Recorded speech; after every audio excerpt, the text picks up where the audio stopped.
சர்வத்தையும் பரிபாலிக்கின்ற ஏக இறைவனின் அருளை, பாதுகாப்பை, வழிகாட்டுதலை என்றென்றும் வேண்டி விரும்பியபடி நமது பயணம் இருக்கட்டுமாக. போன பதிவில சுலைமான் நபியோட மாபெரும் சாம்ராஜ்யத்துல ஒரு சின்ன எறும்பு பேசின பேச்ச பத்தி பார்த்தோம். அதுல ஒரு அதிகாரமிக்க கூட்டத்துக்கும் எளியவங்களுக்கும் இடையில இருக்கிற ஒரு பெரிய உளவியல் பாடத்தை நாம விரிவா புரிஞ்சுக்கிட்டோம். சுலைமான் நபியும் அவரோட படைகளும் தெரியாம நம்மள மிதிச்சிடக்கூடாது, அதனால எல்லாரும் சீக்கிரம் பாதுகாப்பான இடத்துக்கு போயிடுங்கன்னு அந்த எறும்பு தன் கூட்டத்துக்கிட்ட சொல்லுச்சில்லையா? இத கேட்ட சுலைமான் நபி சிரிச்சாங்கன்னு மட்டும்தான் நம்மில் பலருக்கும் தெரியும். ஆனா அந்த சிரிப்புக்கு அப்புறம் அவங்க செஞ்ச பிரார்த்தனைய பத்தி போன பதிவுல பார்த்தோம்.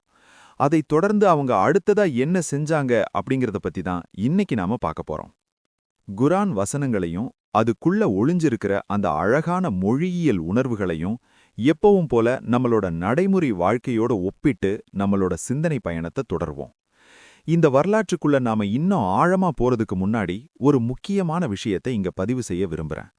குர்ஆனோட 39வது அத்தியாயம் 18வது வசனம் ரொம்ப அழகான ஒரு அளவுகோலை நமக்கு தருது. எவர்கள் கூறப்படுவதை செவிமடுத்து அதில் மிகச் சிறந்ததை பின்பற்றுகின்றார்களோ அத்தகையவர்கள்தாம் இறைவனால் வழிகாட்டப்படுபவர்கள், அவர்களே உணர்வுடையவர்கள் அப்படின்னு அந்த வசனம் சொல்லுது. பொதுவா ஒரு விஷயம் சொல்லப்படும்போது அதுல பல புரிதல்களும் அர்த்தங்களும் வெளிப்படலாம். ஆனா அதுல எது மிகச் சிறந்தது, எது அறமானது அப்படின்னு சிந்திச்சு தேர்ந்தெடுத்து அதை பின்பற்ற முயற்சி செய்யறது இறைவனோட வழிகாட்டுதலை அடையறதுக்கான சரியான வழிங்கிறத இந்த வசனம் நமக்கு தெளிவா உணர்த்துது. இத 2வது அத்தியாயத்துல வர்ற 124 மற்றும் 131வது வசனங்கள்ல வர்ற இப்ராஹிம் நபியோட வாழ்க்கையிலிருந்து நாம புரிஞ்சுக்கலாம். அதாவது இறைவன் சில வார்த்தைகள் மூலமா இப்ராஹிம் நபிய சோதிக்கிறான். அப்போ இறைவன் அவங்க கிட்ட சமாதானம் அடைவாயாக அல்லது சரணடைவாயாக அப்படின்னு அர்த்தம் தரக்கூடிய அஸ்லிம் என்ற வார்த்தையை சொன்னதும் இப்ராஹிம் நபி அதை வெறும் வார்த்தையா கடந்து போகல. வார்த்தையின் உணர்வை பூரணமாக வெளிப்படுத்தும் விதத்துல அஸ்லம் தூ லி ரப்பில் ஆலமீன்னு சொல்றாங்க. அதாவது அகிலங்களின் பரிபாலனிடம் நான் சமாதானம் கொள்கிறேன் அப்படின்னு பதில் வார்த்தையில முழுமைப்படுத்துறாங்க. இந்த வசனங்களை நான் இங்க சொல்றதுக்கு ஒரு காரணம் இருக்கு.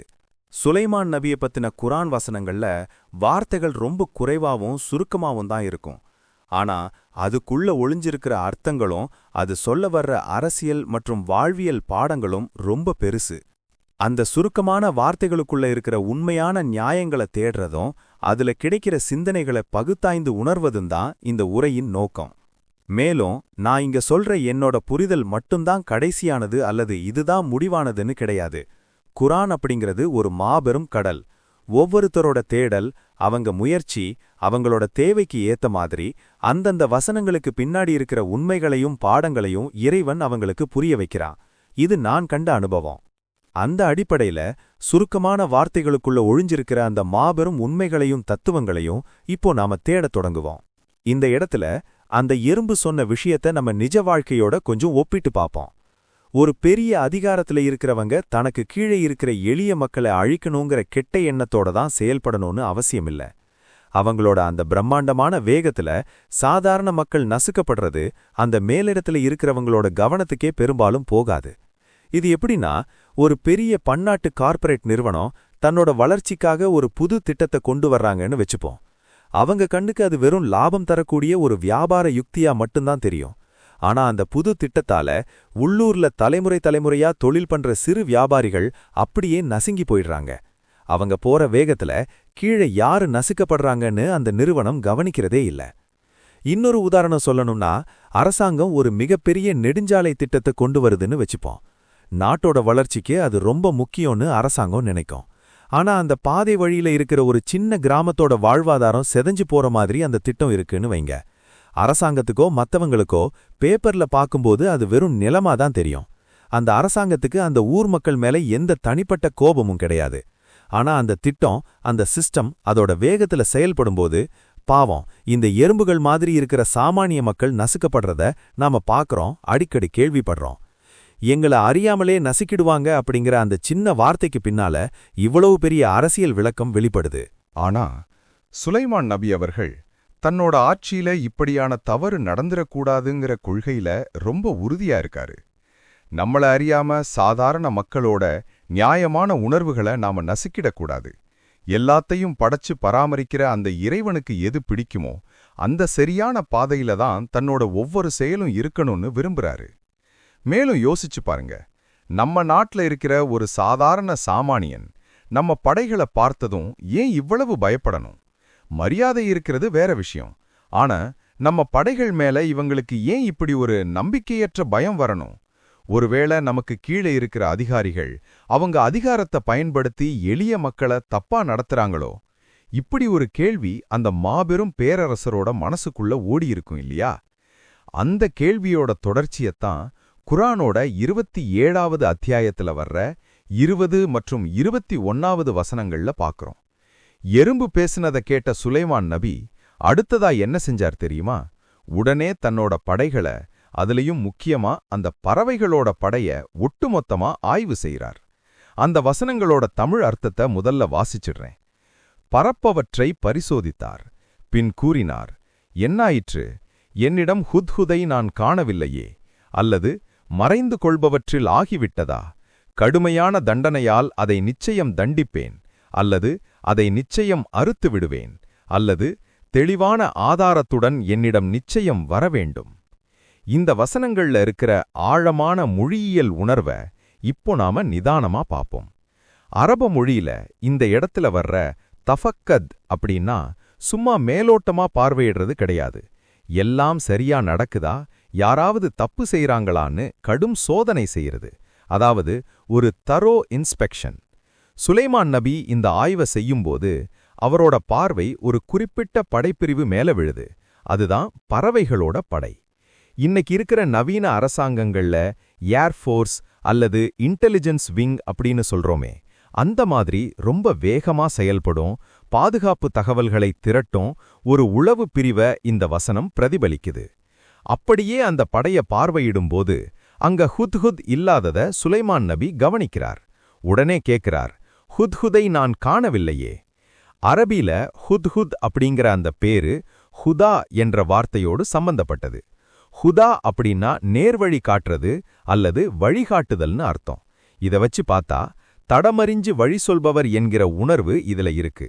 உதாரணத்துக்கு லயன் கிங் பட சீரீஸ்ல சிங்கத்துக்கு உதவியா முன்னாடி வானத்துல பறந்து போய் எதிரிகள் இருக்காங்களா, ஆபத்து இருக்கான்னு பார்த்து வந்து சொல்லுமே ஒரு பறவை. அந்த மாதிரி சுலைமான் நபியோட படையில ஹுத்ஹுத் ஒரு சீஃப் இன்டெலிஜென்ஸ் ஆஃபீசர். ஒரு ரகசிய உளவாளிய எல்லாருக்கும் முன்னாடி உளவாளின்னு நேரடியா சொல்லாம அவரோட கோட் நேம் சொல்லி அழைக்கிற ஒரு நுணுக்கத்தையும் இதுல நாம உணர முடியுது. ஒரு இராணுவ கூட்டத்துல, அதாவது ஆர்மி அசெம்பிளில தலைமைக்கு தகவல் சொல்லாம ஒரு உளவுத்துறை அதிகாரி திடீர்னு காணாம போறது சாதாரண விஷயமா? யோசிச்சு பாருங்க. ஒரு உளவுத்துறை அதிகாரி தடம் புரண்டாலோ அல்லது தப்பு செஞ்சாலோ அது ஒட்டுமொத்த நாட்டு மக்களையுமே பெரிய ஆபத்துல தள்ளிடும். அதனாலதான் அங்க சுலைமான் நபியோட அதிகார குரல் ரொம்ப கோபமா வெளிப்படுது. அந்த அதிகாரிக்கு நான் கடுமையான தண்டனை கொடுப்பேன், இல்லையென்றால் அறுத்து விடுவேன் அப்படின்னு கர்ஜிக்கிறார். இங்க அறுத்து விடுவேன் அப்படின்னா அவரோட பதவிய பறிச்சிடுவேன் அல்லது அந்த பொறுப்பிலிருந்து நீக்கிடுவேன்னும் புரிஞ்சுக்க முடியும். இந்த இடத்துல ஒரு மிகப்பெரிய நிர்வாக பாடம், ஒரு அட்மினிஸ்ட்ரேஷன் லெசன் இருக்கு. அடித்தட்டு மக்கள் மேல ரொம்ப அக்கறை கொண்ட ஒரு மென்மையான அரசனை பத்தி தான் நாம இவ்வளவு நேரம் பேசிட்டு இருக்கோம். ஆனா பிற வரலாற்றை திரும்பி பார்த்தோம்னா ரொம்ப மென்மையான அரசர்கள் எல்லாம் கொஞ்சம் பலவீனமானவங்களா இருந்திருக்காங்க. அவங்களோட அரசாங்கம் சீக்கிரமே சரிவை சந்திச்சிருக்குன்னு நாம படிச்சிருப்போம். ஒரு அரசன் தன் இராணுவத்தையும் உளவுத்துறையையும் இவ்வளவு மென்மையா வச்சுக்கிட்டு எப்படி ஒரு மாபெரும் பேரரசை ஆள முடியும் அப்படின்னு கூட பல பேர் யோசிக்கலாம். ஆனா இங்கதான் சுலைமான் நபியோட உண்மையான ஆளுமையை நாம புரிஞ்சுக்க போறோம். எளிய மக்கள் மேல அளவற்ற கருணை காட்டுற அதே அரசர் தன்னோட அதிகார வர்க்கத்து மேலையும் நிர்வாக கட்டமைப்பு மேலையும் எவ்வளவு கடுமையான பிடிமானம் மற்றும் கட்டுப்பாடுகள் வச்சிருக்கார் அப்படிங்கிறத இந்த நிகழ்வு நமக்கு தெளிவா விளக்குது. எறும்பை போன்ற எளிய மக்கள் தெரியாம கூட நசுக்கப்படக்கூடாதுன்னு நினைச்ச அதே சுலைமான் நபி தன்னோட சொந்த அதிகாரியையே கடுமையா தண்டிப்பேன்னு சொல்றது பாக்குறதுக்கு ஒரு முரண்பாடா தெரியலாம். ஒரு பக்கம் அளவற்ற கருணை, இன்னொரு பக்கம் அதீத கண்டிப்பு. ஆனா இந்த ரெண்டுக்கும் நடுவுல இருக்கிற அந்த பேலன்ஸ் தான் உண்மையான ஆட்சியோட அடையாளம். எளிய மக்கள் மேல கருணையும் உளவுத்துறை மாதிரி ஒரு முக்கியமான அமைப்பின் மேல கடுமையான கட்டுப்பாடும் இருக்கிறது தான் சரியான ஒரு விஷயம். கொஞ்சம் யோசிச்சு பாருங்க, ஒரு எறும்பு வழி தவறி போறதும் ஒரு உளவுத்துறை அதிகாரி தடம் புரண்டு போறதும் ஒண்ணு கிடையாது. ஒரு உளவுத்துறை அதிகாரி தடம் புரண்டார்னா அது அந்த எறும்பு உட்பட ஒட்டுமொத்த நாட்டையுமே நசுக்கிடும். அதனாலதான் அந்த அரசர் இவ்வளவு கண்டிப்பை இங்க வெளிப்படுத்துறார். அது மட்டும் இல்லாம சுலைமான் நபி அங்க வெறும் கோபத்தை மட்டும் காட்டல, ஒரு வாய்ப்பையும் கொடுக்கிறார். தண்டிக்கப்படாம இருக்கணும்னா தான் வராததுக்கான ஒரு தெளிவான சரியான ஆதாரத்தோட ஹுத்ஹுத் ஏங்கிட்ட வரணும் அப்படின்னு சொல்றார். இது ஒரு சர்வாதிகாரியோட குரல் கிடையாது. ஒருத்தர் மேல கோபம் இருந்தாலும் அவர் சொல்லப் போற நியாயத்துக்கும் அவர் காட்டப் போற ஆதாரத்துக்கும் இங்க முக்கியத்துவம் தர்றார். இதத்தான் இன்னைக்கு நாம ஆதார அடிப்படையிலான நிர்வாகம், எவிடன்ஸ் பேஸ்ட் கவர்னன்ஸ்னு சொல்றோம். இன்னைக்கு பல பெரிய நிறுவனங்கள்லயும் சரி, அரசாங்கங்கள்லயும் சரி, கோபத்துல எடுக்கிற முடிவுகள் தான் அதிகமா இருக்கு. ஆனா கோபத்திலையும் நிதானத்தை கடைபிடிச்சு ஆதாரங்களுக்கு இடம் கொடுத்து நியாயமா செயல்படுறது தான் ஒரு முதிர்ச்சியான தலைமைக்கு அடையாளம். தலைமைக்கு தகவல் சொல்லாம போன அந்த உளவுத்துறை அதிகாரி, அதாவது ஹுத்ஹுத், தக்க காரணத்தோட திரும்பி வரணும். இல்லனா கடுமையான தண்டனைன்னு சுலைமான் நபி கோபத்தோட காத்துட்டு இருக்கார். அடுத்த வசனமே ரொம்ப சுவாரஸ்யமா ஆரம்பிக்குது. தாமதம் நீடிக்கவில்லை, ஹுத்ஹுத் வந்துவிட்டது. ஒரு தலைசிறந்த உளவு பிரிவு எவ்வளவு வேகமா துரிதமா செயல்படும் அப்படிங்கிறதுக்கு இந்த வரி ஒரு பெரிய சாட்சியா இருக்கு. அந்த வசனங்களை வாசிச்சுட்டு பிறகு அதன் சிந்தனையை தொடர்வோம். அத்தியாயம் 27, வசனங்கள் 22 முதல் 26 வரை. தாமதம் நீடிக்கவில்லை. பின் கூறியது, எதனுடன் நீ சூழவில்லையோ அதனுடன் சூழ்ந்தேன். சபாவிலிருந்து உறுதியான விவரத்துடன் உன்னிடம் வந்துள்ளேன். நிச்சயமாக நான் அவற்றை ஆட்சி புரிகின்ற காரியஸ்தியை கண்டேன். ஒவ்வொரு விடயத்திலிருந்தும் கொடுக்கப்பட்டுள்ளாள். அவளிடம் மகத்தான சிம்மாசனம் உள்ளது. இறைவனை விடுத்துவிட்டு சூரியனுக்கு மரியாதை செய்கின்றவர்களாக அவளையும் அவளது மக்களையும் கண்டேன். அவர்களின் செயல்களை தீயோன் அவர்களுக்கு அழகாக்கி வழியை விட்டும் அவர்களை தடுக்கின்றான். ஆக அவர்கள் வழிகாட்டப் பெற்றவர்களாக இல்லை, இறைவனுக்கு மரியாதை செய்பவர்களாக இல்லையே. அவன்தான் வானங்கள் மற்றும் பூமியிலுள்ள மறைவானதை வெளிப்படுத்துகின்றான். நீங்கள் மறைக்கின்றதையும் நீங்கள் வெளிப்படுத்துவதையும் அறிவான். இறைவன் அவனைத் தவிர இறையோன் இல்லை, மகத்துவம் மிக்க சிம்மாசனத்தின் பரிபாலன். இந்த வசனங்களை நாம நிதானமா கவனிச்சோம்னா, திரும்பி வந்த ஹுத்ஹுத் அரசரை பார்த்து பயந்து நடுங்கிக்கிட்டோ இல்ல மன்னிப்பு கேட்டுக்கிட்டோ நிக்கல. ஒரு மாபெரும் பேரரசரை பார்த்து அந்த அதிகாரி என்ன சொல்றாரு தெரியுமா? உங்களுக்கு தெரியாத ஒன்ற, உங்களோட பார்வைக்கே எட்டாத ஒரு ரகசியத்தை நான் தெரிஞ்சிட்டு வந்திருக்கேன்.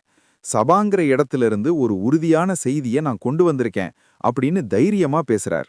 கொஞ்சம் சிந்திச்சு பாருங்க, ஒரு சர்வாதிகாரியோட சபையா இருந்தா ஒரு சாதாரண அதிகாரி தன் பேரரசர் முன்னாடி நின்னு உங்களுக்கு தெரியாததை நான் சொல்றேன்னு இவ்வளவு பளிச்சுன்னு பேச முடியுமா?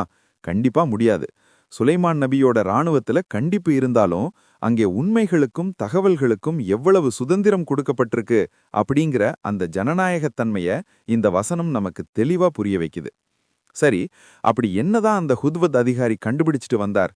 3 முக்கியமான தகவல்களை சுலைமான் நபி கிட்ட அவர் சமர்ப்பிக்கிறார். சபா நாட்டை ஒரு பெண் ஆட்சி செய்றாங்க. அவங்களுக்கு தேவையான எல்லா வசதி வாய்ப்புகளும் வளங்களும் கொடுக்கப்பட்டிருக்கு. அது மட்டும் இல்லாம அவங்க கிட்ட மாபெரும் சிம்மாசனமும் இருக்கு. ஆனா அந்த அரசியும் அவங்கள சார்ந்த மக்களும் இறைவனை விட்டுட்டு சூரியனை வணங்குறாங்க. இப்போ ஹுத்ஹுத் கொடுத்த இந்த ரிப்போர்ட்டை அதன் மொழியியல் உணர்வா நிதானமா சிந்தனைக்கு எடுப்போம். முதல்ல அந்த மகத்தான சிம்மாசனம் அப்படிங்கிற வார்த்தையை எடுத்துப்போம். நிஜ வாழ்க்கையில சிம்மாசனம்ங்கிற சொல்ல நாம எப்படியெல்லாம் பயன்படுத்துவோம்? ஒரு அரசர் இன்னொரு நாட்டோட சிம்மாசனத்தை கைப்பற்றிட்டார்னு செய்திகள்லையோ கதைகள்லையோ நாம படிப்போம். அதுக்கு என்ன அர்த்தம்? அந்த நாட்டுல இருக்கிற ஒரு நாற்காலிய அவர் தூக்கிட்டு வந்துட்டார்னு அர்த்தமா? கண்டிப்பா இல்லையே. ஒரு உளவுத்துறை அதிகாரி ஒரு நாட்டை பத்தி ரிப்போர்ட் பண்ணும்போது அந்த அரசி உட்கார்ந்திருக்கிற வெறும் நாற்காலிய பத்தியா பேசுவார்? அங்கதான் லாஜிக் இடிக்குது. அப்போ சிம்மாசனம்ங்கிறது ஒரு குறியீடு. அந்த நாட்டோட பிரம்மாண்டமான அரசாங்க கட்டமைப்பு, பொருளாதாரம், இராணுவம், நிர்வாகம், இது எல்லாத்தையும் சேர்த்துதான் மகத்தான சிம்மாசனம்னு சொல்றார். அதாவது அவங்களோட வலுவான நிர்வாக முறை, கவர்னன்ஸ் மாடலை பத்தி சொல்றார். அடுத்ததா ஹூத் சொல்ற அந்த தகவல் ரொம்ப ரொம்ப முக்கியமானது. அவங்க இறைவனை வணங்காம சூரியனை வணங்குறாங்க. அவங்களோட தப்பான செயல்களை தீய சக்தி அவங்களுக்கு அழகாக்கி காட்டி நேர் வழியிலிருந்து தடுக்குது அப்படின்னு அந்த அதிகாரி குறிப்பிடுறார். இப்போ கொஞ்சம் தர்க்க ரீதியா, அதாவது லாஜிக்கா யோசிச்சு பார்ப்போம். அந்த மக்கள் சூரியனை வணங்குறாங்கங்கிறது அவங்களோட தனிப்பட்ட நம்பிக்கை. ஒருத்தரோட மாற்று நம்பிக்கைக்காக அவர் மேல படையெடுத்து போறது குரான் காட்டுற அந்த சமாதான வாழ்வியலுக்கு எதிரானதாச்சே. ஏன்னா சமாதான வாழ்வியல்ல எந்த கட்டாயமும் இருக்கக்கூடாதுங்கிறது தான் அடிப்படை விதி. கட்டாயப்படுத்தி வர்றதுல சமாதானமே இருக்காது. அப்படி இருக்கும்போது சூரியனை வணங்குறத ஒரு குற்றச்சாட்டு மாதிரி அந்த அதிகாரி சொல்றார்னா, அது வெறும் கும்பிடுற மதச்சடங்கு விஷயம் கிடையாது. அதுக்குள்ள வேற ஏதோ பெரிய விஷயம் இருக்கு. இறைவனை வணங்குறது அப்படின்னு சொன்ன உடனே டப்புன்னு நாம என்ன நினைக்கிறோம்? வெறும் தொழுக, நோன்புன்னு அந்த சடங்கு முறைகளோடவே நம்ம சிந்தனை நின்னுடுது. ஆனா நெஜத்துல இறைவனை வணங்குறதுங்கிறது ஒரு முழுமையான வாழ்க்கை முறை. கருணை காட்டுறது, நிதானத்தை பேண்றது, நீதியோட நடந்துக்கிறது, ஒருத்தருக்கு செய்யற உதவி இன்னொருத்தருக்கு அநியாயமா மாறிடக்கூடாதுங்கிற அந்த சமநிலை, இதுதான் இறைவனோட உண்மையான வழிகாட்டுதல்.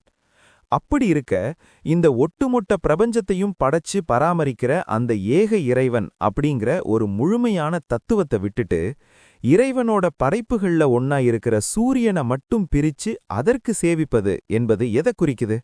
கொஞ்சம் யோசிச்சு பாருங்க. சூரியன்கிறது ஒரு பிரம்மாண்டமான, ரொம்ப சக்தி வாய்ந்த ஒரு ஆற்றல் தான். அது அளவோட இருக்கும்போது இந்த உயிரோட்டம் தர்ற ஒரு அற்புதமான படைப்பு. ஆனா ஒட்டுமொட்ட பிரபஞ்சத்தோட அந்த பராமரிப்பு பேலன்ஸை உணராம அந்த சூரியனோட சுட்டரிக்கிற கொடுமையான தன்மையை மட்டும் உள்வாங்கி ஒரு ஆட்சி நடக்குதுன்னா அதுக்கு என்ன அர்த்தம்? மேலிருந்து கீழா மக்களை ஆட்டி படைக்கிற ஒரு கடுமையான, கருணையே இல்லாத ஆட்சி அங்க நடக்குதுங்கிறதுக்கான ஒரு குறியீடா இதை பார்க்க முடியுது. அதாவது அந்த ஏக இறைவன் உணர்த்தும் அந்த சமநிலையான, நீதியான ஆட்சி அங்க இல்ல. வெறும் அதிகாரத்தோட அந்த சுட்டெரிக்கிற வெப்பம் மட்டும்தான் அங்க இருக்கு. சூரியனோட வெப்பம் எல்லா உயிர்களுக்கும் தேவைதான். ஆனா அதுக்கு ஒரு பேலன்ஸ் இல்லைன்னா எவ்வளவு பெரிய நீர்நிலைகளா இருந்தாலும் நிலத்தை கொஞ்சம் கொஞ்சமா வறண்டு போக வச்சிடும்.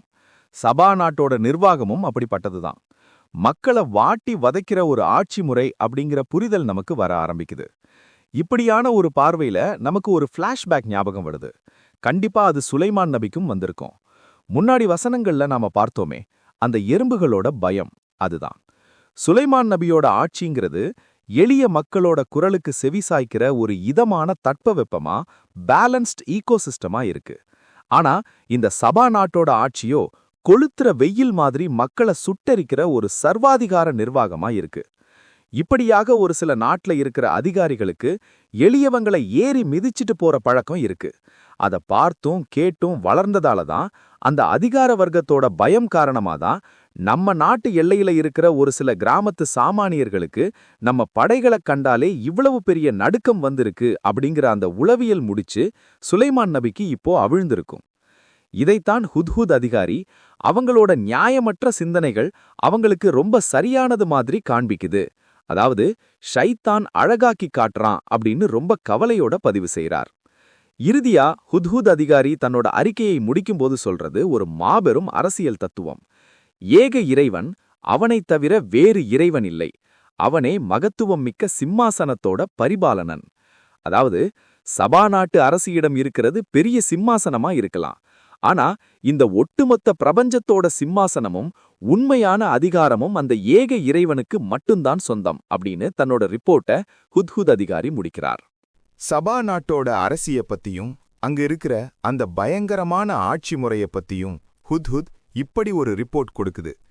இவ்வளவு மோசமான ஆட்சி முறைய கொண்ட ஒரு தூரத்து நாட்டை பத்தி தெரிஞ்சதும் சுலைமான் நபி அடுத்ததா என்ன செஞ்சார்? அவர்கிட்ட தான் ஒரு பிரம்மாண்டமான படை இருக்கே, உடனே கிளம்பி போய் அந்த நாட்டை ஆக்கிரமிக்க போறாரா? அந்த அரசிய அவர் எப்படி சமாளிச்சார்? முதல்ல அந்த வசனங்களை வாசிச்சிடலாம். அப்புறம் சுலைமான் நபியோட அதிரடி முடிவை பத்தி பாப்போம். அத்தியாயம் 27 வசனம் 27 மற்றும் 28. கூறினார், நீ தர்மவானா அல்லது பொய்யர்கள்ல ஒருவனா என்பதை சீக்கிரமே அவதானிப்போம். இந்த எனது வேதத்தை கொண்டு செல்வீராக. அவர்கள்பால் அதை போடவும் பிறகு அவர்களை விட்டு விலகியிரும். பின் என்ன திருப்புகின்றார்கள் என்பதை அவதானியும்.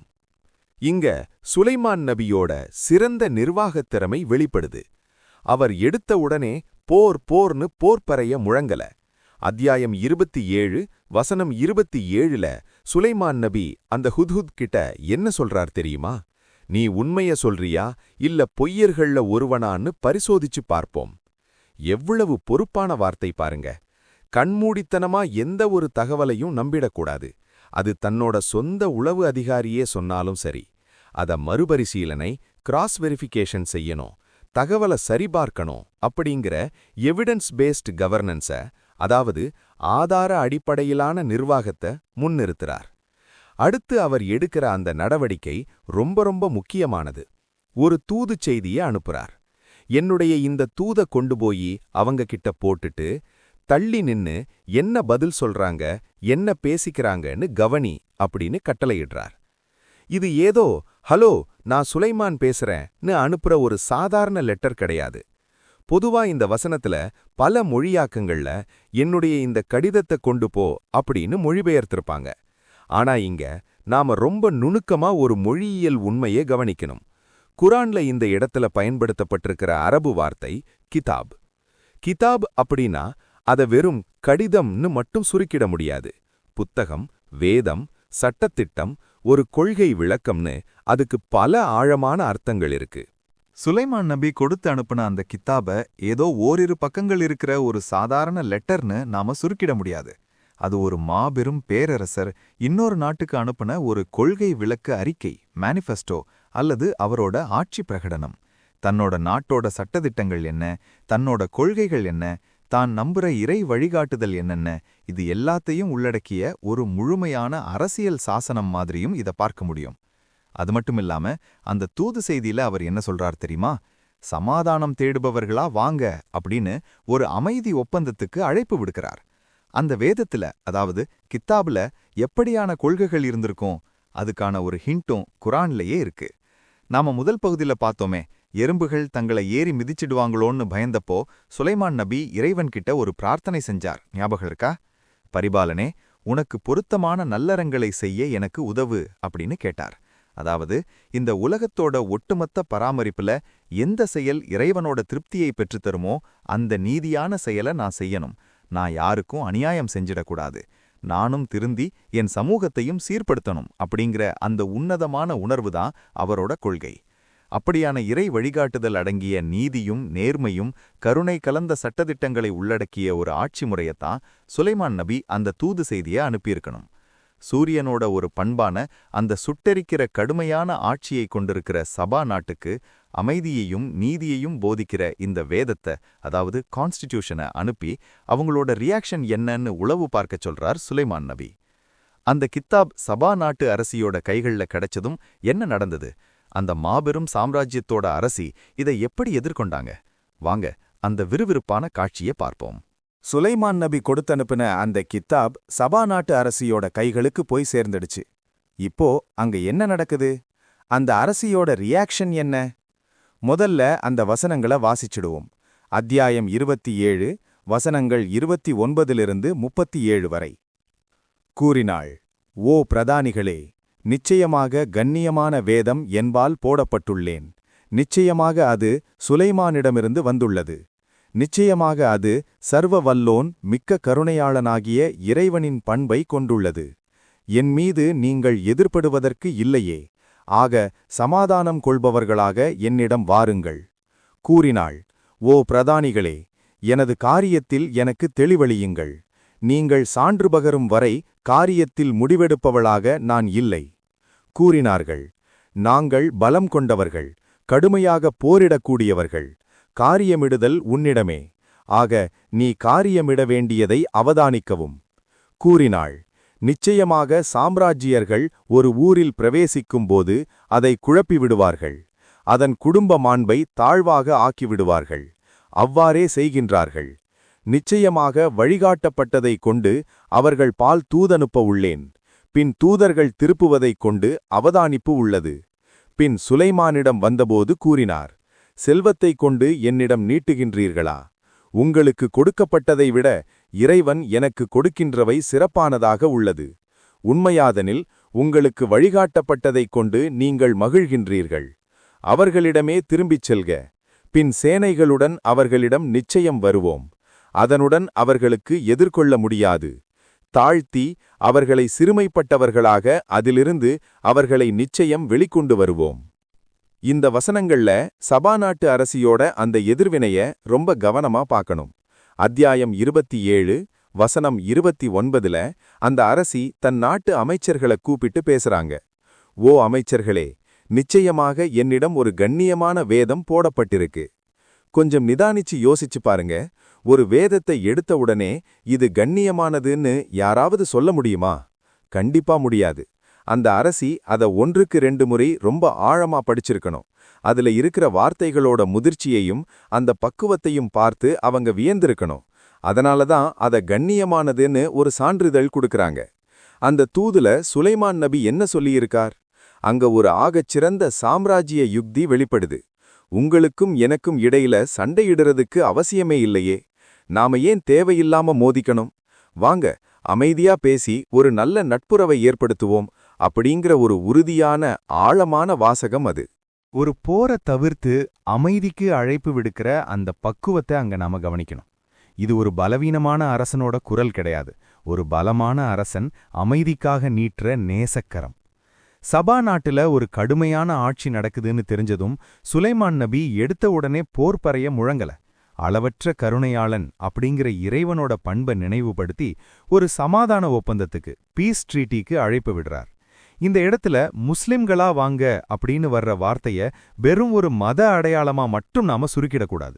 ஏன்னா முஸ்லிம்ங்கிற வார்த்தையோட இலக்கண ஆணிவேரே சலாம் தான். சலாம் அப்படின்னா சமாதானம், அமைதின்னு அர்த்தம். ஆக தேவையில்லாத சண்டை சச்சரவு இல்லாம சமாதானம் தேடுபவர்களா, அமைதியை விரும்புபவர்களா வாங்க அப்படிங்கிற ஒரு உன்னதமான அழைப்பு தான் அங்க வெளிப்படுது. ஏன் இந்த சமாதான அழைப்பு? கொஞ்சம் யோசிச்சு பாருங்க. தலைமையில இருக்கிற 2 அரசர்கள் தங்களோட ஈகோவுல சண்டையிட்டா கடைசில நசுக்கப்பட போறது யாரு? முதல் பகுதியில நாம பார்த்தோமே, அதே எறும்புகளை போன்ற அப்பாவி சாமானிய மக்கள்தான். தன்னோட நாட்டு மக்களோ அடுத்த நாட்டு மக்களோ யாரோட ரத்தமும் வீணா சிந்தப்படக்கூடாதுங்கிற ஒரு சிறந்த ஆட்சியாளரோட அந்த பக்குவம் சுலைமான் நபி அனுப்பின அந்த தூது செய்தியில தெளிவா வெளிப்படுது. இந்த தூத படிச்ச அந்த அரசி உடனே ஒரு முடிவுக்கு வந்துடல. தன்னோட அமைச்சர்கள் கிட்ட ஆலோசனை கேட்கறாங்க. இந்த விஷயத்துல எனக்கு சரியான ஆலோசனையை சொல்லுங்க. நீங்க எனக்கு தகுந்த ஆதாரத்தோட ஒரு தெளிவை தர்ற வரைக்கும் நான் எந்த ஒரு முடிவையும் எடுக்க போறதில்ல. இங்க கவனிச்சிங்களா? சுலைமான் நபி எப்படி ஒரு சின்ன தகவல் கிடைச்சாலும் ஆதாரம் இல்லாம முடிவெடுக்க மாட்டாரோ, அதே மாதிரியான ஒரு முதிர்ச்சியான குணம் இந்த அரசிகிட்டையும் இருக்கிறத நாம பார்க்க முடியுது.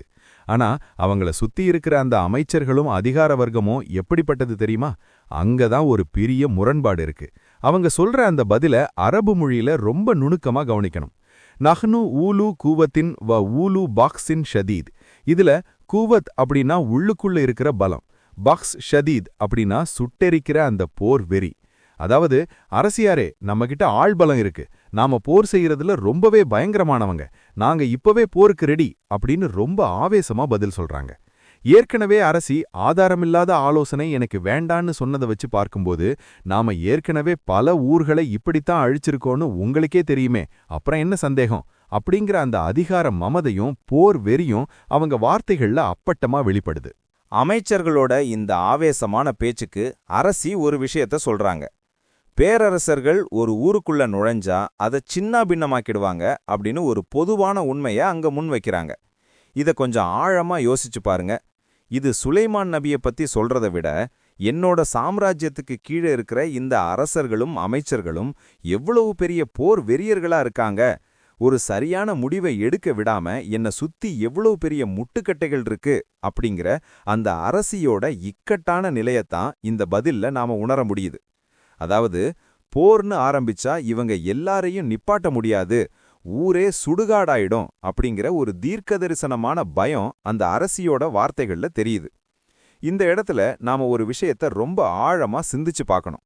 இந்த கூட்டத்துல நடக்கிற அத்தனை பேச்சையும் சுலைமான் நபி அனுப்பி வச்ச அந்த உளவு அதிகாரி எங்கேயோ ஒரு மூலையில மறைஞ்சிருந்து கவனிச்சுக்கிட்டு இருப்பார். கொஞ்சம் கற்பனை செஞ்சு பாருங்க. ஒரு பக்கம் தான் அன்பா சமாதானத்துக்கு கூப்பிட்டா, இன்னொரு பக்கம் அந்த நாட்டு அமைச்சர்கள் நாங்க போருக்கு ரெடின்னு ரத்த வெறியோட ஆவேசமா பேசுறாங்க.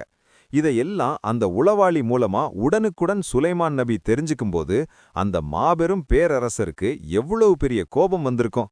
நாம சமாதானம் பேச வந்தா இவங்க சண்டைக்கு வர்றாங்களா அப்படிங்கிற அந்த அதிகாரத்தோட சீற்றம் அங்க கண்டிப்பா இருந்திருக்கும்.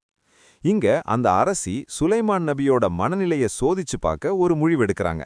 அதாவது ஒரு பிரம்மாண்டமான பரிச, இன்னும் வெளிப்படையா சொல்லணும்னா ஒரு லஞ்சத்தை அனுப்பி வைக்கிறாங்க.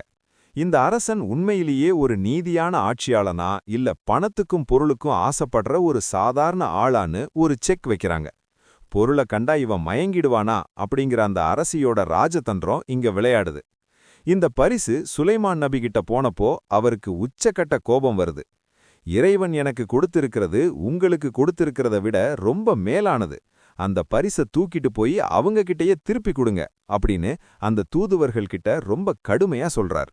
தன்னோட சமாதான அழைப்ப மதிக்காம லஞ்சம் கொடுத்து சமாளிக்க பார்த்த அந்த அதிகார வர்க்கத்து மேல படையெடுத்து அவங்கள சிறுமைப்படுத்துவேன்னு ஒரு அதிரடியான எச்சரிக்கைய அங்க பதிவு செய்யறார். இங்க நமக்கு ஒரு நியாயமான சந்தேகம் வருதுல்ல? ஒரு கண்ணியமான வேதத்தை அனுப்பி வாழ்க்கைய சீர்படுத்துவோம் வாங்கன்னு சமாதானத்துக்கு கூப்பிட்ட சுலைமான் நபி ஒரு பரிசு பொருளை பார்த்த உடனே ஏன் இப்படி ஆவேசப்பட்டு போர் தொடுப்பேன்னு சொல்லணும்? இது அவர் முதல்ல கொடுத்த அந்த அமைதி அழைப்புக்கே முரண்பாடா தெரியுதில்ல? லஞ்சம் கொடுத்தா அமைதியா வேண்டான்னு சொல்லி திருப்பி கொடுத்த வேண்டியது தானே, ஏன் போர் மிரட்டல் விடுக்கணும்? இந்த கேள்விக்கான விடைய அரசியலின் அறம் சார்ந்த பார்வையில, எத்திக்ஸ் ஆஃப் பாலிடிக்ஸ்ல இருந்துதான் நாம புரிஞ்சுக்கணும். ஏன்னா அமைதி அப்படின்னா எல்லா அநியாயங்களுக்கும் ஓகே சொல்லிட்டு போறது கிடையாது. ஒரு நேர்மையான அரசன் சமாதானத்தை தான் முன்னிறுத்துவார். ஆனா அந்த சமாதானத்தை ஒரு பொருளை கொடுத்து லஞ்சம் கொடுத்து விலைக்கு வாங்க நினைக்கிற ஒரு முரட்டு அதிகார வர்க்கத்தை அவர் ஒருபோதும் சகிச்சுக்க மாட்டார். ஏன்னா அந்த லஞ்சத்தை ஏத்துக்கிறதுங்கிறது சபாநாட்டுல நடக்கிற அந்த சூரியனை போன்ற சுட்டெரிக்கிற அநியாயங்களுக்கு நாமதே துணை போறதுக்கு சமம். அதாவது, நீ எனக்கு பணம் கொடுத்துட்டு உன் நாட்டுல நீ என்ன வேணாலும் அநியாயம் பண்ணிக்கலாம், மக்களை வாட்டி வதைக்கலான்னு சொல்லி அந்த அப்பாவி மக்களை கைவிட சுலைமான் நபி ஒருபோதும் தயாராயில்லை. அந்த லஞ்சத்தை அவர் மிதிச்சு தள்ளுறது மூலமா உன் அதிகார திமிர் என்கிட்ட செல்லாதுங்கிற அந்த நீதியை நிலைநாட்டுறார். ஒரு சிறந்த ஆட்சியாளர் நீதியை ஒருபோதும் விலை பேச மாட்டார் அப்படிங்கிறத இது ரொம்ப தெளிவா காட்டுது. ஒரு நேர்மையான நிர்வாகத்தை லஞ்சம் கொடுத்து வளைக்க முடியாதுங்கிறத சுலைமான் நபி இங்க நிரூபிக்கிறார். அது ரொம்ப ஸ்ட்ராங்கான மெசேஜ். சமாதானம்னா அது கோழைத்தனம் கிடையாது. நீதிக்காக உறுதியா நிக்க தயங்காம இருக்கிறது தான் உண்மையான சாந்தி சமாதான கொள்கை. அடுத்து என்ன ஆச்சு? சுலைமான் நபியோட சாம்ராஜ்யத்துக்கு அந்த அரசி வந்தாங்களா? அங்க நடந்த அந்த சிம்மாசன பரிமாற்றம் என்ன? அதுல ஒளிஞ்சிருக்கிற அந்த அரசியல் ரகசியம் என்ன? வாங்க அத பாப்போம். சுலைமான் நபியோட அந்த அதிரடியான போர் மிரட்டலை பார்த்ததும் சபா நாட்டு அரசிக்கு ஒரு விஷயம் ரொம்ப தெளிவாயிடுச்சு. சுலைமான விலைக்கு வாங்க முடியாது. அவர் நீதியோட பக்கத்துல ரொம்ப உறுதியா நிக்கிறவர். ஆக நாம அமைதி ஒப்பந்தத்துக்கு போறது தான் இப்ப இருக்கிற ஒரே வழின்னு முடிவெடுத்து சுலைமான் நபிய சந்திக்க கிளம்புறாங்க. உண்மைய சொல்லணும்னா அந்த அரசி சமாதானத்துக்கு தான் வருவாங்கன்னு சுலைமான் நபிக்கு முன்னாடியே தெரியும். அதனால தான் அப்படி ஒரு சிங்க கர்ஜனையை அவர் வெளிப்படுத்தியிருந்தார். அந்த எச்சரிக்கை மூலமா அமைதிங்கிற வழியை தவிர வேற வழியே இல்லைங்கிறத அந்த அரசியோட அமைச்சர்களுக்கு அவர் புரிய வச்சிட்டார். முதல்ல அந்த இறுதி பகுதிக்கான வசனங்களை வாசிச்சிடுவோம். அத்தியாயம் 27 வசனங்கள் 38 44 வரை. கூறினார், ஓ பிரதானிகளே, சமாதானம் கொண்டவர்களாக என்னிடம் அவர்கள் வரும் முன்பு அவளது சிம்மாசனத்தை என்னிடம் கொண்டு வந்திட உங்களில் யாருள்ளர்? ஜின்னிலுள்ள இஃப்ரீத் கூறியது, உனது நிலையத்திலிருந்து நீ எழும் முன்பு நான் அதை உன்னிடம் கொண்டு வருகின்றேன். நிச்சயமாக நான் அதன் மீது பலமுடையவனாக நம்பகமானவனாக உள்ளேன். வேதத்திலிருந்து அறிவை தன்னிடம் கொண்டுள்ள ஒருவர் கூறினார், உனது கண்ணோட்டம் உன்னிடம் திரும்பிடும் முன்பு நான் அதை உன்னிடம் கொண்டு வருகின்றேன். தன்னிடம் வைக்கப்பட்டிருப்பதை அவர் கண்டதும் கூறினார், இது எனது பரிபாலனின் கிருபையிலிருந்து உள்ளது. நன்றி செலுத்துகின்றேனா அல்லது நன்றியற்று உள்ளேனா என என்னை பரீட்சிப்பதாக உள்ளது. நன்றி செலுத்துவோர் நிச்சயமாக நன்றி செலுத்துவது அவரது ஆன்மாவிற்கே ஆகின்றது. எவரும் நன்றி மறுத்தால் நிச்சயமாக எனது பரிபாலனன் தன்னிறைவானவன், கண்ணியமானவன் கூறினார். அவளது சிம்மாசனத்தை அவளுக்கு அந்நியமாக்குங்கள். வழிகாட்டப் பெறுகின்றாளா அல்லது வழிகாட்டப் பெறாதவர்களில் இருக்கின்றாளா என்பதை அவதானிப்போம். பின் அவள் வந்ததும் கூறப்பட்டது, உனது சிம்மாசனம் இப்படி இருக்குமா? கூறினாள், நிச்சயமாக இதுபோன்றதே. அவளுக்கு முன்பிருந்தே அறிவை கொண்டு வருகின்றோம், சமாதானம் கொள்பவர்களாக இருக்கின்றோம். இளைவனை விட்டுவிட்டு அவள் சேவித்து வந்ததே அவளை தடுத்துள்ளது. நிச்சயமாக அவள் நிராகரிக்கின்ற மக்களில் ஒருவளாக இருந்தாள். அவளிடம் கூறப்பட்டது, இக்கோட்டையில் பிரவேசிப்பாயாக. பின் அதைக் கண்டதும் அதனை நீர்ப்பரப்பு என எண்ணியவளாக தனது இரு கால்களையும் வெளியெடுத்தாள். கூறினார், நிச்சயமாக இது பளபளப்பான பளிங்குகளாலான கோட்டையாகும். கூறினாள், பரிபாலனே, நிச்சயமாக நான் எனது ஆன்மாவிற்கு அக்கிரமம் இழைத்துள்ளேன். சுலைமானோடு அகிலங்களின் பரிபாலனாகிய இறைவனிடம் சமாதானம் கொள்கின்றேன். இப்போ இதோட அரசியல் சார்ந்த விளக்கத்தை பாப்போம். ஒரு மாபெரும் பேரரசன் இன்னொரு நாட்டு அதிபரை சந்திக்க போறார்னா அதுக்கு முன்னாடி என்ன செய்வார்? அந்த நாட்டோட பலம் என்ன, பலவீனம் என்ன, அவங்களோட சட்டத்திட்டங்கள் என்னென்ன, இது பத்தின எல்லா டேட்டாவையும், அதாவது அத்தனை தரவுகளையும் தன் கைவசம் வச்சிருக்கணும்னு நினைப்பார் இல்லையா? அதத்தான் சுலைமான் நபி தன் சபையில கேட்கிறார். சபா நாட்டு அரசியோட அந்த சிம்மாசனத்தை என்கிட்ட கொண்டு வர்றது யாரு? நாம ஏற்கனவே பார்த்த மாதிரி சிம்மாசனம் அப்படிங்கிறது வெறும் உட்கார்ற நாற்காலி கிடையாது. அது அவங்களோட ஒட்டுமொத்த ஆட்சி முறை, அதாவது அவங்களோட கவர்னன்ஸ் மாடல். அவங்களோட அந்த ஆட்சி முறை வரைபடத்தை அல்லது அந்த டேட்டாவை என்கிட்ட கொண்டு வாங்க. அப்போதான் அவங்க கிட்ட அக்ரிமெண்ட் பேசும்போது அவங்களோட குறை நிறைகளை சுட்டிக்காட்ட வசதியா இருக்கும் அப்படிங்கிற அந்த ராஜதந்திர அடிப்படையில தான் சுலைமான் நபி இதை கேட்கிறார். அப்போ அந்த சபையில இருந்த இஃப்ரீத் என்கிற ஜின் இனத்தை சேர்ந்தவர் சொல்றார், நீங்க இந்த சபையை விட்டு எழுந்திருச்சு போறதுக்குள்ள அதை நான் கொண்டு வர்றேன். அதுக்கு நான் பலம் வாய்ந்தவன், நம்பகமானவன் அப்படின்னு. இது எதை குறிக்குதுன்னா, வெறும் உடல் பலத்தையும் ஆள் பலத்தையும் வச்சு அந்த தகவல்களை திரட்டிட்டு வர்ற ஒரு டெக்னிக்க அல்லது ஒரு முரட்டுத்தனமான வழியை குறிக்குது. அதாவது, என்கிட்ட பவர் இருக்கு, நான் போய் அடிச்சு பிடிச்சு அந்த டேட்டாவை தூக்கிட்டு வந்துருவேன் அப்படின்னு ஒரு பழைய காலத்து போர் வீரனோட மனநிலையில அவர் பேசுறார். ஆனா அடுத்த வசனத்துல நடக்கிறது தான் ஒரு அற்புதமான அரசியல். வேதத்தோட அறிவு கொடுக்கப்பட்ட அந்த அறிஞர் ஒருத்தர் சொல்றார், வழக்கமா இத கண்ணிமிக்கிற நேரத்துல கொண்டு வருவேன்னு மொழிபெயர்ப்புல சொல்லுவாங்க. ஆனா அங்க இருக்கிற அரபி வார்த்தையோட ஆழமான அர்த்தம் என்ன தெரியுமா? உங்களோட பார்வை உங்ககிட்ட திரும்புற முன்னாடி நான் அதை கொண்டு வர்றேங்கிறார். இதை கொஞ்சம் ஆழமா சிந்திச்சு பாருங்க. ஒரு விஷயத்தை தேடி நாம எங்கேயோ அலைய வேண்டாம். உங்க பார்வைய கொஞ்சம் உங்க பக்கமே திருப்பி பாருங்க. ஆரம்பத்துல ஹூத் சொன்ன தகவல் நம்மகிட்ட இருக்கு. நாம அனுப்புன அந்த கிதாபுக்கு அவங்க எப்படி ரியாக்ட் பண்ணாங்கங்கிற டேட்டாவும் இருக்கு. இதையெல்லாம் ஒன்னா வச்சு பார்த்தாலே அவங்களோட ஆட்சி முறை எப்படிப்பட்டதுன்னு ஒரு கம்பேரிட்டிவ் அனாலிசிஸ் பண்ணிடலாமே அப்படின்னு அந்த அறிஞர் தன்னோட அறிவை பயன்படுத்துறார். அதாவது, எங்கேயோ இருக்கிற அந்த சிம்மாசனத்தை, ஆட்சி முறைய சுலைமான் நபியோட கண்ணுக்கு முன்னாடியே ஒரு ரிப்போர்ட் மாதிரி கொண்டு வந்து நிறுத்துறார் அந்த அறிஞர். தான் தவறவிட்ட ஒரு விஷயத்த தன் சபையில இருக்கிற ஒரு அறிஞர் சுட்டிக்காட்டும்போது சுலைமான் நபி துளியும் கர்வம் கொள்ளல. இது என்னோட இறைவனோட அருட்கொடை, நான் இதுக்கு நன்றி செலுத்துறனா இல்ல இந்த அதிகாரத்தை வச்சு மமதை கொள்றனான்னு என்ன சோதிக்கிறதுக்காகவே எனக்கு இந்த அதிகாரம் கொடுக்கப்பட்டிருக்கு அப்படின்னு சொல்றார். அந்த புகழையும் பெருமையையும் தன் பக்கம் வச்சுக்காம அப்படியே இறைவன் பக்கமே திருப்புற அந்த பக்குவத்தை அங்க நாம கவனிக்கணும். ஒரு உண்மையான தலைவன் தனக்கு கீழே இருக்கிறவங்க ஒரு நல்ல விஷயத்த சொன்னா அதை ஏத்துக்கிற அந்த பெருந்தன்மை கொண்டவரா இருக்கணுங்கிறதுக்கு இது ஒரு ஆகச்சிறந்த உதாரணம். சரி, அந்த அரசியோட ஆட்சி முறை சுலைமான் நபிக்கு ஓரளவுக்கு தெளிவா தெரிஞ்சிருச்சு. சுலைமான் நபி உடனே என்ன செய்றார்? அந்த அரசியோட சிம்மாசனத்தை அந்நியமாக்குங்க, அதாவது அதுல சில மாற்றங்களை செய்யுங்க அப்படின்னு உத்தரவிடுறார். இதோட உண்மையான அரசியல் அர்த்தம் என்ன தெரியுமா?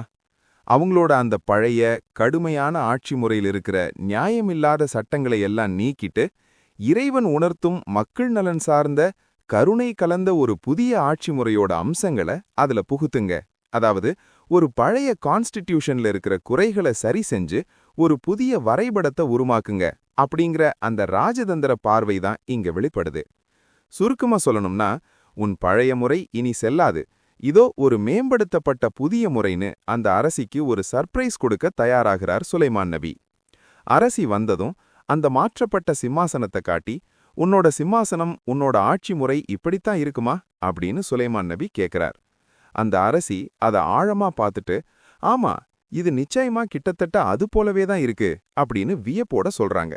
அதாவது தன்னோட பழைய ஆட்சி முறையிலிருந்த அந்த சுட்டரிக்கிற கடுமையான சட்டங்கள் நீக்கப்பட்டு அது எவ்வளவு அழகான மக்கள் நலன் சார்ந்த முறையா உருமாறி இருக்குங்கிறத அந்த அரசி படிப்படியா உணர ஆரம்பிக்கிறாங்க. தன்னோட ஈகோவை விட்டுட்டு இதைவிட ஒரு சிறந்த முறை இருக்க முடியுமா அப்படின்னு அந்த அரசி சிந்திக்கும்போது அங்கே ஒரு மாபெரும் சமாதானம் பிறக்குது. போர் மேகங்கள் கழஞ்சு நீதியும் கருணையும் கலந்த ஒரு புதிய சகாப்தம் அங்கே ஆரம்பமாகுது. இந்த வரலாற்று நிகழ்வோட கிளைமேக்ஸ் தான் அந்த 44வது வசனம். அரசி சுலைமான் நபியோட அரசவை கோட்டைக்குள்ள நுழையறாங்க. அங்கே தரைய பார்த்ததும் அது ஒரு பெரிய நீர்ப்பரப்பு, அதாவது தண்ணி தேங்கியிருக்குன்னு நினைச்சு தடுமாறி முன்வைத்த தன் கால்களை வெளியெடுக்கிறாங்க. அப்போ சுலைமான் நபி சொல்றார், அரசியாரே, இது தண்ணி இல்ல, பளபளப்பான பளிங்குகளால செதுக்கப்பட்ட தரை அப்படின்னு அந்த ரகசியத்தை உடைக்கிறார். இந்த ஒரு சின்ன காட்சிக்குள்ள இருக்கிற அந்த பெரிய வாழ்வியல் தத்துவத்தை நாம நிதானமா சிந்திச்சு பார்க்கணும். அரசு இவ்வளவு நாளா என்ன நினைச்சிட்டு இருந்தாங்க? ஒரு அரசாங்கம்ங்கிறது தன் நாட்டு மக்களை எப்பவும் அடக்கி ஆளக்கூடியதா இருக்கணும், அது நிறைய மர்மங்களும் ரகசியங்களும் நிறைந்ததா இருக்கணும்னு நினைச்சாங்க.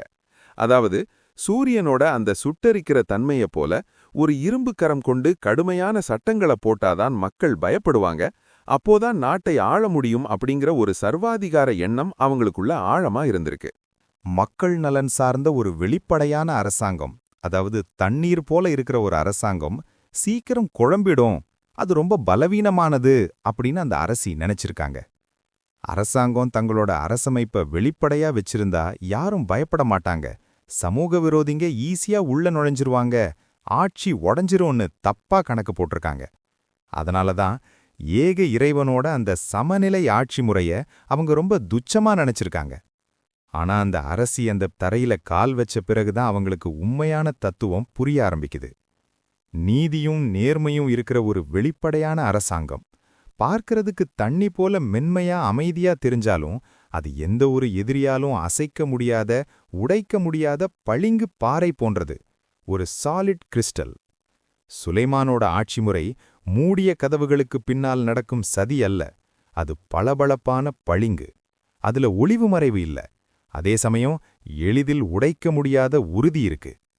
சர்வாதிகாரம் பார்க்க வலிமையா தெரியும், ஆனா உள்ளுக்குள்ள அது பயத்தினால் ஆனது, பலவீனமானது. வெளிப்படையான ஜனநாயகம் மென்மையா தெரியும், ஆனா அது பளிங்கு பாறை மாதிரி ஸ்ட்ராங்கானது. கொடுங்கோலாட்சி செஞ்சா ஒரு நாள் சொந்த நாட்டு மக்களே அந்த ஆட்சியை கவிழ்த்திருவாங்க. இதனால அரசு பதவியில இருக்கிறவங்க எப்பவுமே ஒரு விதமான பயங்கலந்த கண்காணிப்போடையே இருக்க வேண்டியிருக்கும். ஏன்னா ஆபத்துங்கிறது வெளியிலிருந்து தான் வரணும்னு அவசியமில்லை, உள்ளூர் மக்களே ஒரு நாள் கொதிச்சு எழ நிறைய வாய்ப்பு இருக்கு. ஆனா மக்கள் மேல கருணை காட்டுற அந்த நீதியான ஆட்சி கண்ணுக்கு தெரியாத பளிங்கு மாதிரி ரொம்ப ஸ்ட்ராங்கா இருக்கும்னு அந்த அரசிக்கு இப்ப புரிய ஆரம்பிக்குது. அதாவது நேர்மை நியாயங்கிறது ஒரு பலவீனம் இல்ல, அதுதான் உலகத்திலேயே மிகப்பெரிய பலம் அப்படிங்கிற ரகசியத்தை அந்த அரசி அங்க உணர்றாங்க. இத ஒவ்வொரு நொடியும் அவங்க உணர அந்த அரசியோட ஈகோ அப்படியே சுக்குநூறா உடையுது. தான் இவ்வளவு காலமா ரொம்ப பெருமையா நம்பி வந்த அந்த அரசியல் சித்தாந்தம் முற்றிலும் தவறானது அப்படிங்கிற கசப்பான உண்மைய அவங்க அங்க உணர்றாங்க. அந்த பளிங்கு தரை அவங்களோட அறியாமைய அப்படியே பிரதிபலிச்சு காட்டுது. அந்த உணர்தல் தான் அந்த அரசிய முழுமையா மாத்துது. இவ்வளவு காலமா தான் வச்சிருந்த அந்த தவறான அரசியல் புரிதலையும் பிடிவாதத்தையும் அங்கேயே விட்டுட்டு ஒரு விதமான வருத்தத்தோடும் மீட்சியோடும் தன்னோட உணர்வை வெளிப்படுத்துறாங்க.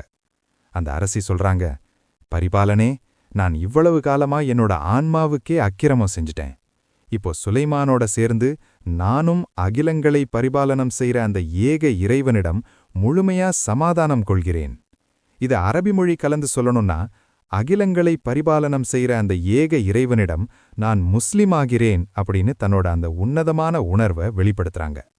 அதாவது சர்வ பரிபாலனையின் சமநிலை சமாதான வழிக்கு நான் கட்டுப்படுகிறேன் அப்படின்னு ஒரு மிகப்பெரிய ஆன்மீக மாற்றத்தை அங்க அடைறாங்க. அவங்க சுலைமான் என்கிற ஒரு தனி நபருக்கோ இல்ல ஒரு அரசனுக்கோ அங்க பணியல. சுலைமான் நபி காட்டிக் கொடுத்த அந்த மாபெரும் நீதியான சமாதானமான பரிபாலனைக்கு தன்னை முழுமையா அர்ப்பணிக்கிறாங்க. இத நாம வெறும் ஒரு இராணுவ வெற்றி அப்படின்னு பார்த்தோன்னா அது தப்பு. ஏன்னா இது ஒரு ஆயுதமேந்தாத, ரத்தம் சிந்தாத ஒரு சமாதான சித்தாந்த வெற்றி. அதாவது ஒரு மனிதனோட அதிகாரத்துக்கு கீழே வராம அகிலங்களை படைத்த அந்த இறைவனோட நீதிக்கு கீழே தங்களை சேர்த்துக்கிறாங்க. இதுதான் அந்த வரலாற்றோட மிக உன்னதமான ஒரு கிளைமேக்ஸ். இந்த நிகழ்வை சொல்ற குரானோட 27வது அத்தியாயம் இது ஒரு சாதாரண புராண கதை கிடையாது. எறும்புகளோட மெல்லிய குரலை கேட்கறதுல தொடங்கி உளவுத்துறையை ரொம்ப லாகவமா கட்டுப்படுத்தி தகவல்களை, டேட்டாவை நுணுக்கமா ஆராய்ஞ்சு, லஞ்சத்தை அப்பட்டமா நிராகரிச்சு, கடைசியில நேர்மையான வெளிப்படைத்தன்மைதான் உண்மையான பலம் அப்படிங்கிறத உலகத்துக்கே நிரூபிச்ச ஒரு master class of political science இது. உண்மையான அதிகாரம் அப்படிங்கிறது ஒரு எதிரிய அழிச்சு ஒழிக்கிறதுல இல்ல, அவங்க தங்களோட பிழைகளை மனதார உணர்ந்து நீதியின் பக்கம் திரும்பச் செய்வதுல தான் இருக்கு அப்படிங்கிறத இந்த வசனங்கள் மிக தெளிவாக பதிவு செஞ்சிருக்கு. எளிய மக்களின் குரலுக்கு செவிசாய்க்கிற ஒரு தலைவன் தன் படைகளை எவ்வளவு நேர்மையா வழிநடத்துறார், மத்த நாடுகளோட அரசியலை எவ்வளவு பக்குவமா கையாள்றார், இதுக்கெல்லாம் சுலைமான் நபியோட இந்த வரலாறு இன்றைய கார்ப்பரேட் நிறுவனங்களுக்கும் உலக அரசியல் தலைவர்களுக்கும் ஒரு மிகப்பெரிய பாடப்புத்தகம்.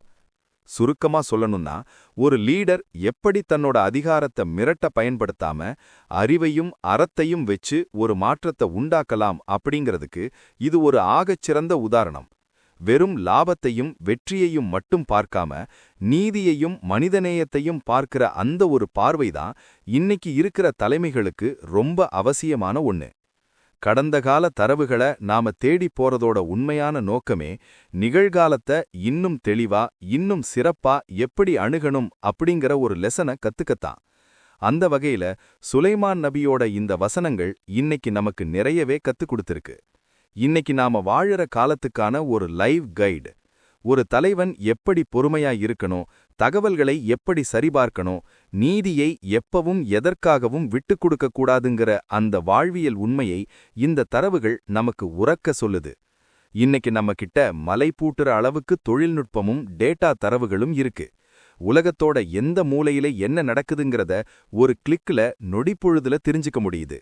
ஆனா நம்ம கிட்டயோ, நம்மள சுத்தி இருக்கிற அதிகார அமைப்புகளிலேயோ, இல்ல நாம வேலை செய்யற நிறுவனங்களிலேயோ அந்த பளிங்கு கோட்டை போன்ற வெளிப்படைத்தன்மை இருக்கா? நம்மளோட குணத்துல நீதி, நேர்மை இதெல்லாம் படிப்படியா வளரும்போது ரகசியங்களை வச்சுக்கிட்டு வாழுற நிலை குறைய ஆரம்பிக்கும். ஏன்னா உண்மையும் நேர்மையும் இருக்கிற இடத்துல எதையும் மறைக்க வேண்டிய அவசியம் இல்லாம போயிடுது. சர்வ பரிபாலனோட அந்த சமாதான வாழ்வியல்ல திருப்தியாக வாழக்கூடிய தகுதியை நாம் ஒவ்வொருவரும் வேண்டுவோமாக. விருப்பத்தை அனுமதிச்ச இறைவன் அதோட வழியில நம்மள நடத்தி அதை முழுமையா நிறைவேற்றித் தரவும் அவன் ஒருவனே போதுமானவன். சலாமுன் அலைக்கும். அல்ஹம்துலில்லாஹி ரப்பில் ஆலமீன்.